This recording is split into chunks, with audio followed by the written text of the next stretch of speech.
हम लोग डिस्कस करने वाले हैं फोटोसिंथेसिस के प्रैक्टिस टेस्ट 1 के कुछ इंपॉर्टेंट क्वेश्चंस के बारे में।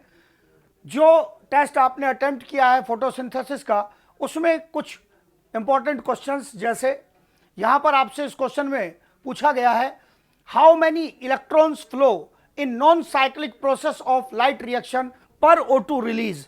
जो क्रिटिकल पार्ट है जिस पर आपको ध्यान देना है वो है पर O2 रिलीज, पर ऑक्सीजन के संदर्भ में इलेक्ट्रॉन फ्लो। ये बच्चे का बहुत कॉमन क्वेश्चन होता है, सर इलेक्ट्रॉन कितने फ्लो हो रहे हैं, भाई किसके संदर्भ में फ्लो हो रहे हैं, ये आपको देखना है कि पर O2 रिलीज के मामले में कितने इलेक्ट्रॉन का फ्लो होगा।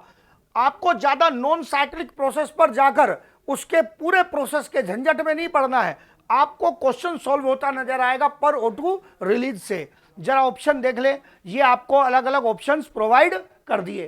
पर O2 रिलीज रखने के लिए आप क्या करेंगे, आप तो सिंपल 2H2O का ब्रेकडाउन कर दिए और इस 2H2O के ब्रेकडाउन से आपको जो यहां रिजल्ट मिल गया वो 4H plus 4 electron plus O2। इसका मतलब एक O2 रिलीज के मैटर में, एक O2 रिलीज के रेस्पेक्ट में कितने इलेक्ट्रॉन, 4। अरे तो भैया यही 4 इलेक्ट्रॉन जाएंगे ना प्रोसेस में। ऐसा नहीं है कि आप नॉन साइक्लिक प्रोसेस के इतने डिटेल में घुस जाएं कि सर कैसे याद होगा, एकदम सिंपल यहां से सोल्व होगा। यही 4 इलेक्ट्रॉन नॉन साइक्लिक प्रोसेस के अंदर जाएंगे। तो यहां जो करेक्ट आंसर हो गया वो हो गया ऑप्शन नंबर 2। ये आपका करेक्ट आंसर आ गया यहां पर इस क्वेश्चन में। फिर इसके बाद आगे हमारा डिस्कशन आता है अगला एक इंपॉर्टेंट क्वेश्चन, जिसमें आपसे जो क्वेरी रेज की गई है, that is the second acceptor of CO2 in C4 plants, be very careful. क्या कह रहा है, second acceptor of CO2 in C4 plant. बहुत सारा बच्चा गड़बड़ करता है, एक तो C4 प्लांट में जाने पर रट के बैठा हुआ है कि PEP आंसर लगा दो। अरे भाई सेकंड एक्सेप्टर पूछा है, सेकंड एक्सेप्टर मतलब क्वेश्चन का आंसर कैसे बनेगा, पहचानो जरा। कुछ प्रोसेस चल रहा है मीजोफिल सेल्स में, कुछ प्रोसेस चल रहा है मीजोफिल सेल्स में, और बाकी प्रोसेस जो चल रहा है वो चल रहा है बंडल शीथ सेल में। ये आपका बंडल शीथ सेल, जब पहली बार एंट्री हुई ऑक्सीजन की तो CO2 की, तो CO2 की एंट्री होने पर यहां पर इसका पहला एक्सेप्टर तो PEP है। लेकिन यह तो आपसे पूछा नहीं है ना ऑक्सलो एसिटिक एसिड, ये नहीं पूछा है question.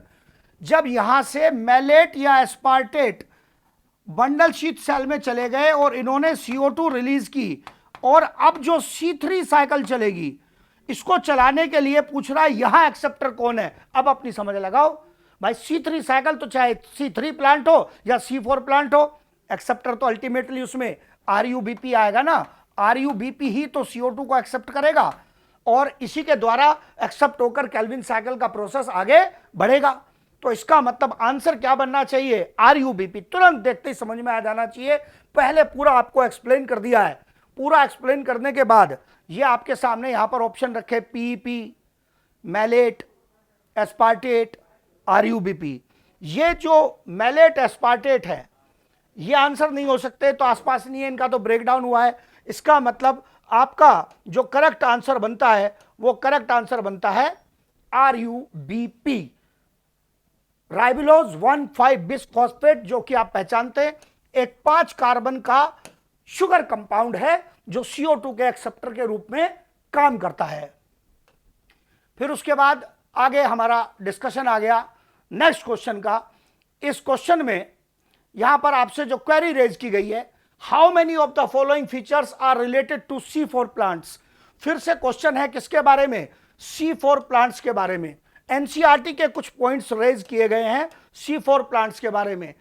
Large cells around vascular bundles, क्या ये पॉइंट C4 प्लांट के बारे में सच है, बिल्कुल पक्का सच है। CO2 fixation in 2 types of cells, अभी पिछले क्वेश्चन के एक्सप्लेनेशन में ही कहा था कि CO2 fixation mesophyll cell, bundle sheath cell, इसका मतलब ये पॉइंट भी सही है। Primary CO2 acceptor is a 3 carbon molecule. ये 3 कार्बन मॉलिक्यूल कौन होता है, ये 3 कार्बन मॉलिक्यूल होता है PEP, 3 carbon molecule phosphoenol pyruvate. तो 3 पॉइंट ठीक पाए जा चुके हैं अभी तक, ये भी सही है। Mesophyll cells have rubisco, rubisco का रोल जरूर है लेकिन मीजोफिल सेल्स में नहीं है, मीजोफिल सेल्स में नहीं है, ये पॉइंट गलत हो गया। रूबिस्को प्रेजेंट होता है बंडल शीट सेल में, ये प्रेजेंट होता है बंडल शीट सेल्स में C4 प्लांट के। इसका मतलब यहां पर आपके ये 3 पॉइंट करेक्ट हैं। अब वही ऑप्शन दे दिया आपको एकदम सिंपल कि कितने पॉइंट करेक्ट है, और आपने तुरंत आंसर बता दिया कि इनमें से 3 पॉइंट करेक्ट है। क्वेश्चन आपका सोल्व हो गया। एक्यूरेट नॉलेज चाहिए क्वेश्चन को सोल्व होने के लिए, आसपास घूमेंगे क्वेश्चन नहीं बनेगा। फिर उसके बाद नेक्स्ट क्वेश्चन आ गया आपका डिस्कशन में। यहां पर आपसे जो अगली क्वेरी रेज की गई है, which statement is correct for photosynthesis. बहुत सिंपल छोटे पॉइंट रखे गए हैं लेकिन बहुत ध्यान से देखना है। CO2 is reduced and its oxygen is released as O2। चालाकी की गई है, आधा स्टेटमेंट ठीक हो सकता है, आधा गलत हो सकता है, यह सब किया गया है। H2O is reduced and oxygen released as O2, CO2 is oxidised, फिर उसके बाद H2O इज ऑक्सीडाइज्ड। अब ऑप्शंस को देख लो जरा। इन ऑप्शंस में जब आप पाएंगे कि जो ये यहां पर मेंशन करेगा CO2 इज रिड्यूस्ड, इतनी बात तो ठीक है, लेकिन oxygen, its oxygen is released as O2, ये पॉइंट गलत है, तो ये आंसर नहीं हो सकता। H2O इज रिड्यूस्ड, यही गलत हो गया। H2O हाइड्रोजन डोनर होता है, यही गलत हो गया। CO2 इज ऑक्सीडाइज्ड, यही गलत हो गया। अब आप देख लो, क्रॉस लगाता आ रहा हूं। H2O इज ऑक्सीडाइज्ड, बिल्कुल H2O ऑक्सीडाइज होगा, and its oxygen is released as O2। आपको साबित करके पढ़ा रखा है कि वाटर से रिलीज होने वाली जो ऑक्सीजन होती है वही O2 के रूप में जाती है। इसलिए जो करेक्ट आंसर यहां पर आपका बनेगा, वो करेक्ट आंसर भी आपका बनेगा ऑप्शन नंबर 4। जो ऑप्शन नंबर 4 है वही आपका करेक्ट आंसर है। आपको इसका और एक्सप्लेनेशन चाहिए, वो शो करके दिखाता हूं कि ये और एक्सप्लेनेशन क्या है। इक्वेशन से जरा आप इसको समझने की कोशिश करेंगे। क्या इक्वेशन आप लोग पढ़ते हैं, आपकी अंडरस्टैंडिंग में जो इक्वेशन आती है ऐसे लिखते हो, 6CO2 प्लस 12H2O, और इससे बनाया आपने glucose C6H12O6, 6H2O plus 6O2। अब आप जरा ध्यान से देखना इसको कि जो ऑक्सीजन वाटर में है यही O2 के रूप में रिलीज होती है, जो ऑक्सीजन वाटर में है यही O2 के रूप में रिलीज होती है। इसका मतलब, और ये हाइड्रोजन कहां चले गए, ग्लूकोज बनाने में। आपने केमिस्ट्री की नॉलेज लगाना, वाटर को हाइड्रोजन का लॉस हुआ है, और भाई जिसको हाइड्रोजन का लॉस हो जाए इसका मतलब उसका क्या हुआ है, ऑक्सीडेशन हुआ है। उसका क्या हुआ है, ऑक्सीडेशन हुआ है। It means water is oxidised and its oxygen is released as O2। CO2 के लिए पूछेगा तो CO2 के मामले में होता है CO2 इज रिड्यूस्ड। अगर उल्टा सवाल क्रिएट करते तो CO2 के लिए क्या होता, रिडक्शन हो जाता, और CO2 का ऑक्सीजन यहां पर O2 के रूप में रिलीज नहीं होता है। जो O2 के रूप में रिलीज हो रहा है वो केवल वाटर का ही ऑक्सीजन है। फिर उसके बाद नेक्स्ट क्वेश्चन हमारे डिस्कशन में आता है, इन photosynthetic light reaction transfer of electrons is. अब ये कॉन्सेप्चुअल पॉइंट है, बायोलॉजी में बच्चा बहुत फंसता है इसमें।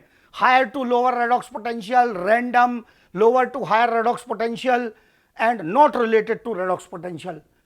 करेक्ट जो आपका आंसर बनता है, आंसर पहले बताऊंगा, इसमें एक्सप्लेनेशन फिर दूंगा। आंसर जो बनता है वो है lower to higher redox potential. Answer आपका बनता है यहां पर lower to higher redox potential. Meaning क्या है याद भी रखना है, कॉन्सेप्ट भी बताऊंगा, पर पहले याद रखना है ये जो रेडॉक्स पोटेंशियल का मुद्दा है इसका मीनिंग पहचानना है। रेडॉक्स पोटेंशियल का मतलब ही है इलेक्ट्रॉन गेन करने की एबिलिटी, खुद को रिड्यूस करने की एबिलिटी, मतलब ability to reduce itself, to reduce itself, खुद को रिड्यूस करने की एबिलिटी ही रेडॉक्स पोटेंशियल कहलाती है। तो जिसका रेडॉक्स पोटेंशियल ज्यादा है उसकी इलेक्ट्रॉन लेने की एबिलिटी ज्यादा है। तो पूरे प्रोसेस में इलेक्ट्रॉन जाएंगे कहां, लोअर रेडॉक्स पोटेंशियल से हायर रेडॉक्स पोटेंशियल की ओर इलेक्ट्रॉन्स का मूवमेंट होगा। कोई भी हिस्सा हो पूरे प्रोसेस का, यही कहानी यहां पर चलेगी। लोअर से हायर रेडॉक्स पोटेंशियल, ध्यान रखना इसका फिर से पॉइंट लूंगा मैं, इंपॉर्टेंट क्वेश्चन फिर रेज करूंगा। मतलब चैप्टर के जो क्रिटिकल पार्ट हैं, परेशान करते हैं, छोटे छोटे क्वेश्चन में कवर करने हमें। फिर यहां पर ये आपका ये आंसर बता दिया आपको पहले ही, थर्ड आंसर होगा। फिर उसके बाद आगे डिस्कशन आ गया यहां पर अगले क्वेश्चन में। ये एनसीईआरटी का एक ग्राफ लिया है, इस ग्राफ में कुछ पॉइंट्स आपसे रेज किए हैं। ग्राफ की अंडरस्टैंडिंग चाहिए, एक एक पॉइंट ध्यान से देखना है। आपसे पूछा है कि इसमें कितने स्टेटमेंट करेक्ट हैं, यह पूछा है कि इसमें इस ग्राफ के बारे में कितने स्टेटमेंट करेक्ट हैं। ग्राफ ध्यान से देख लेंगे जरा। एक्स एक्सिस पर लाइट की इंटेंसिटी है, वाई एक्सिस पर रेट ऑफ फोटोसिंथेसिस है। जैसे जैसे लाइट इंटेंसिटी बढ़ाई, फोटोसिंथेसिस का रेट बढ़ा, एक लिमिट तक बढ़ा और उसके बाद रेट बढ़ना बंद हो गया, सैचुरेट हो गया।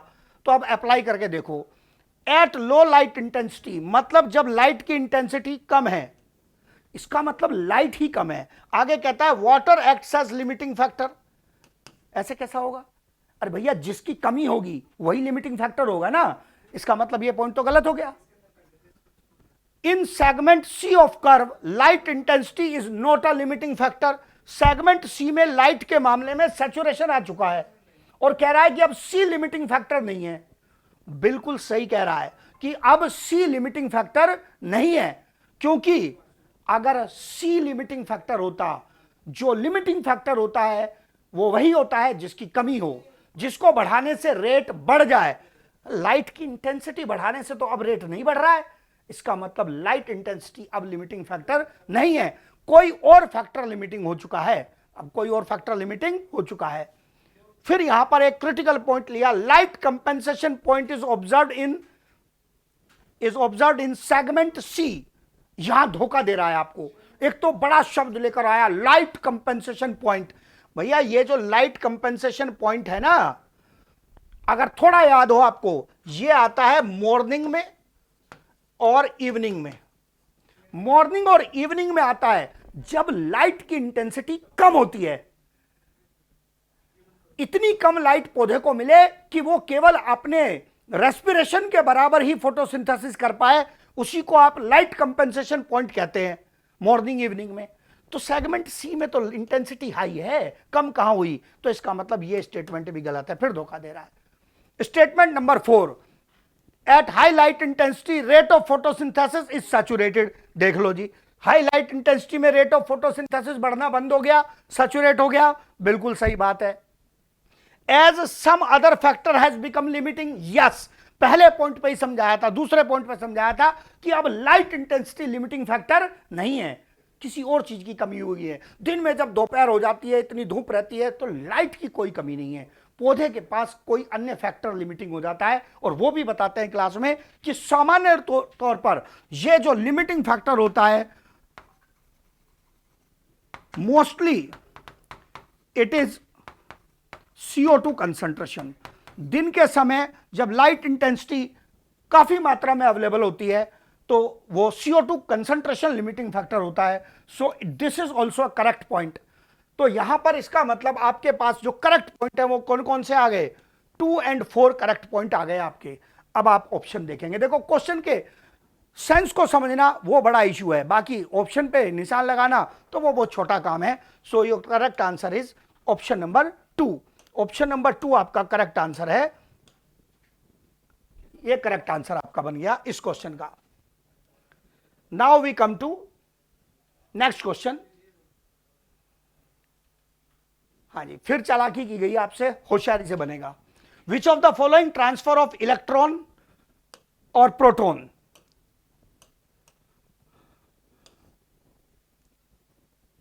Is passive? ये इलेक्ट्रॉन या प्रोटॉन के बारे में है, ये मैं बता दूं, यहां पर मार्क भी कर दूं, H+ होना चाहिए। इलेक्ट्रॉन या प्रोटॉन का जो ट्रांसपोर्ट है वो पैसिव है। ध्यान देना, पैसिव मतलब अपनी हाई कंसंट्रेशन से अपनी लो कंसंट्रेशन की ओर जाना चाहिए और कोई एनर्जी यूज नहीं होनी चाहिए। पहचानना, ऑप्शन दिया आपको। PS2 से फियोफाइटिन, जब PS2 से फियोफाइटिन में इलेक्ट्रॉन जाते हैं ना तो लाइट एनर्जी यूज होती है। यहां पर लाइट एनर्जी यूज होती है, और एनर्जी यूज हो गई तो इसका मतलब यह प्रोसेस तो एक्टिव हो गया, प्रोसेस एक्टिव हो गया, अपने आप नहीं गए इलेक्ट्रॉन, फोटो सिस्टम से एक्टिवेट होकर प्राइमरी एक्सेप्टर तक जाने में लाइट एनर्जी लगी है। नेक्स्ट ऑप्शन PS1 से FRS, बिल्कुल सेम कंडीशन है, फोटो सिस्टम 1 से primary acceptor ferredoxin reducing substance FRS तक इलेक्ट्रॉन्स के जाने में फिर से same condition, light energy used, इसका मतलब यह प्रोसेस भी कैसा हो गया, एक्टिव।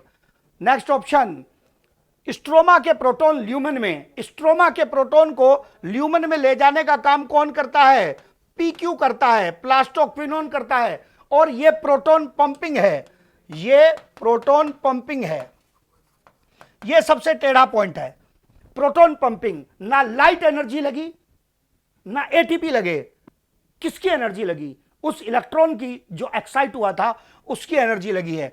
सो यहां पर जो एनर्जी लगी है, energy of excited electrons used, excited electrons की एनर्जी यूज हुई है, so this process is also active.